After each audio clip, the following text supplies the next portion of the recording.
Hello everybody, my name is Scorchdzn and welcome back to another video. On today's video we are going to make this glitch text effect in Adobe Photoshop. So without further ado, let's get right into it. So first thing first is open up Adobe Photoshop and let's create a new document right here.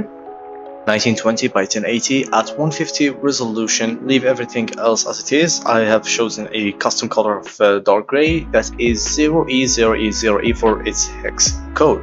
So let's create this file.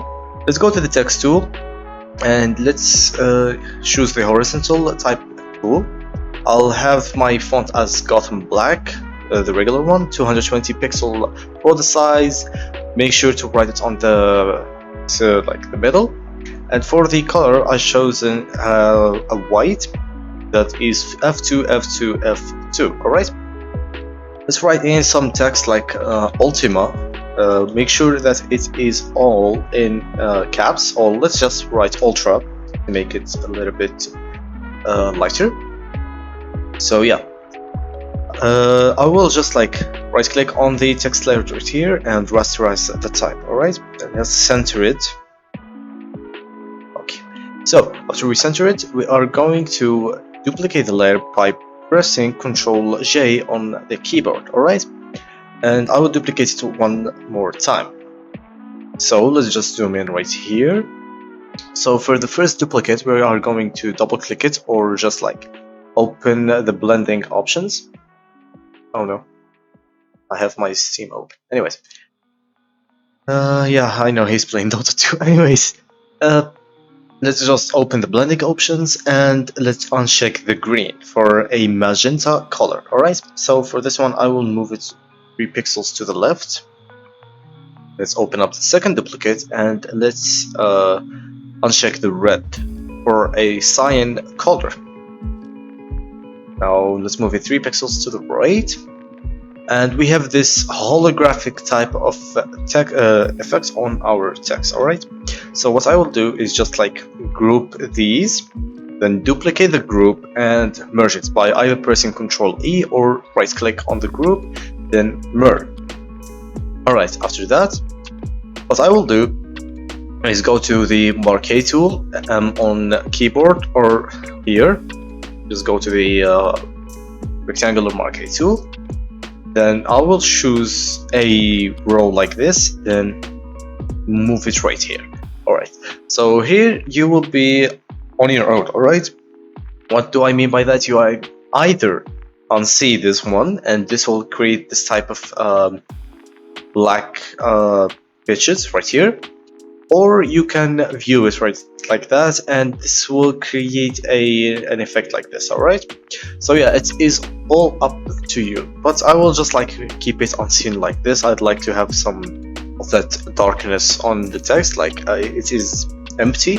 So yeah, I will just speed up the process because it will take me some time, and the more time you give it, the better result it will be.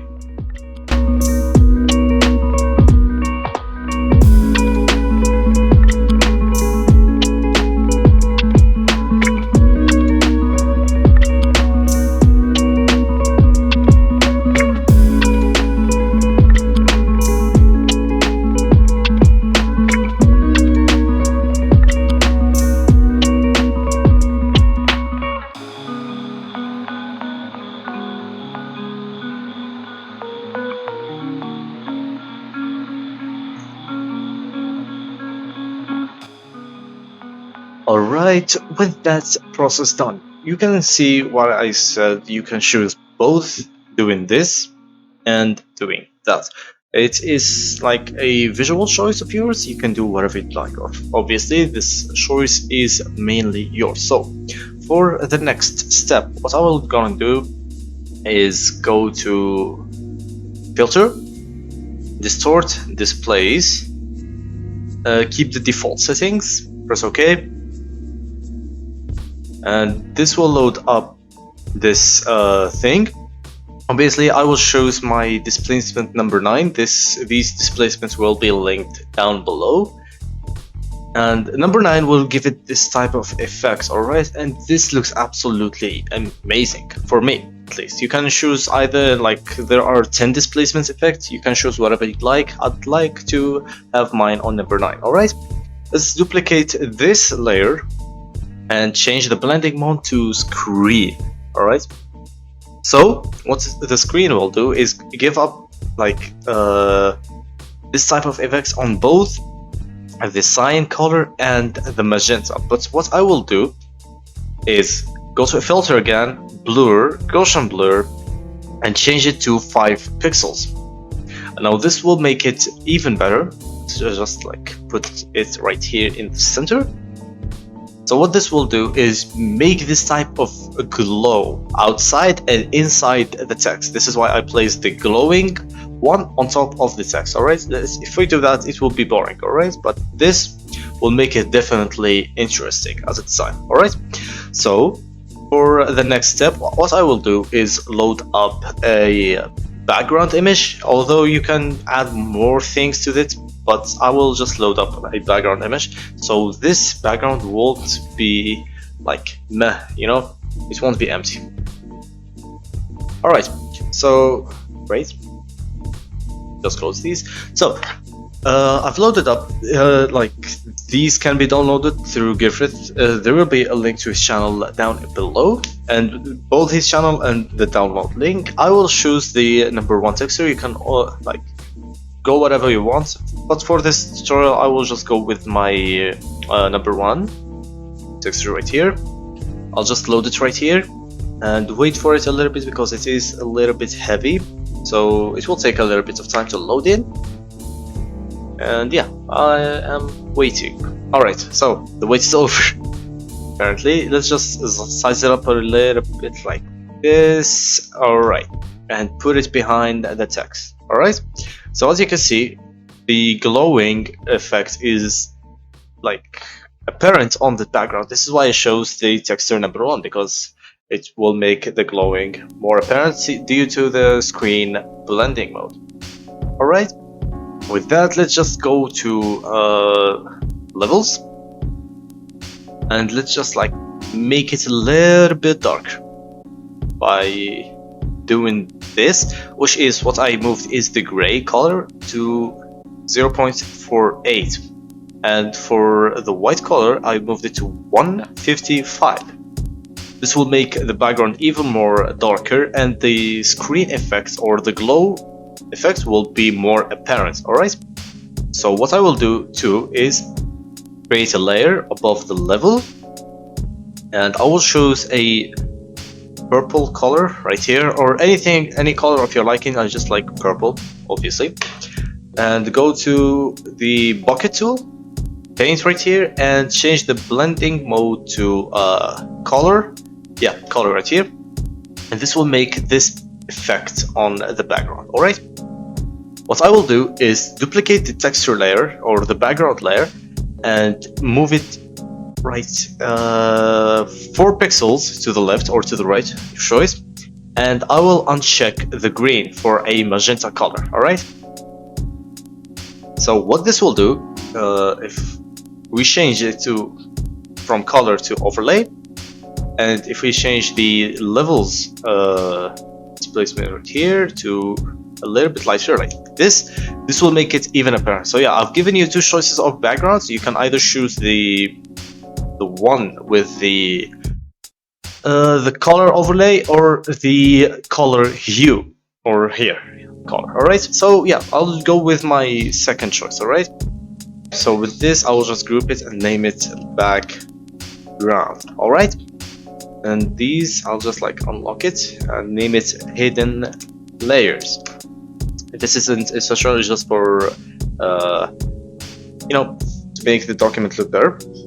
So what I will go to is adjustment layer, selective color.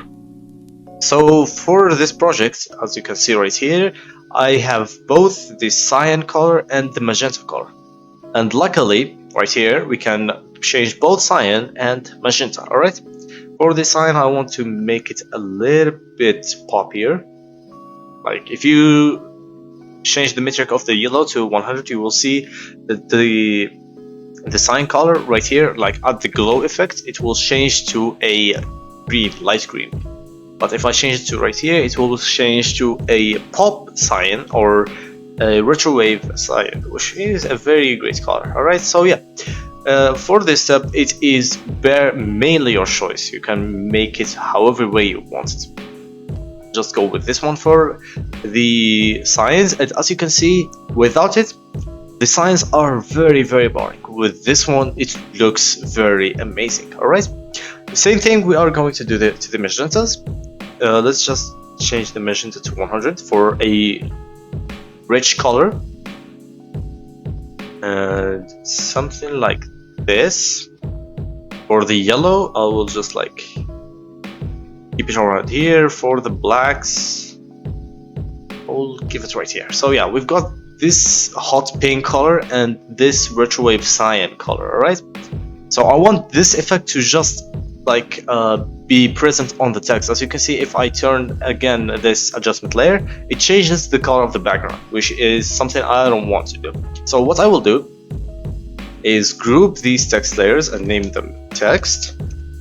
Then I will right click on the adjustment layer, then create a clipping mask, so it won't be affecting my background. It will just affect the text, which is the thing I'd like to do. So last thing to do is go to brightness and contrast and just like add a little bit contrast to it, and you can increase the light to, the brightness to 15, the color, the contrast on 40. Alright, this will make the color even better. And yeah, that's it for today's design. Obviously, this document will be in the description down below if we reach 15 likes. So yeah. Oh, also there is another thing you can do which will make it a little bit better, is to duplicate the text layer right here and merge these two and create a color dodge effect. And for the opacity, I will go with a 70%. Let's go to blur, Gaussian blur, and make it the radius to 2 pixels. And yeah, just like keep it right there. Selective color, duplicate it once more, create a clipping mask, and this will give us this brightness on the background, because apparently the brightness and contrast has demolished the brightness that was on the screen effect, but this one, the color dodge, does burn through the background. Alright, so yeah, that's it for today's video. Alright, that's it for today's video. If you enjoyed it, please drop a like and subscribe to my channel for more tutorials like these. I would be very appreciative of that. So, if you'd love to share this to your friends, I'd also appreciate that. And yeah, that's it for today's video, and I will see you guys in next week. Maybe not, I don't know. Anyways, Scorch out. Hey, yeah. 1 time for the pretty women, 2 times for my brother's living, 3 times for the city limits. Look, yeah, just landing back from Anaheim. Damage rappers through my mind, truest calm within the newest time. Trying to reach my prime, but I need a ladder to climb. The questions that I'm asking, let's relax and what I lack.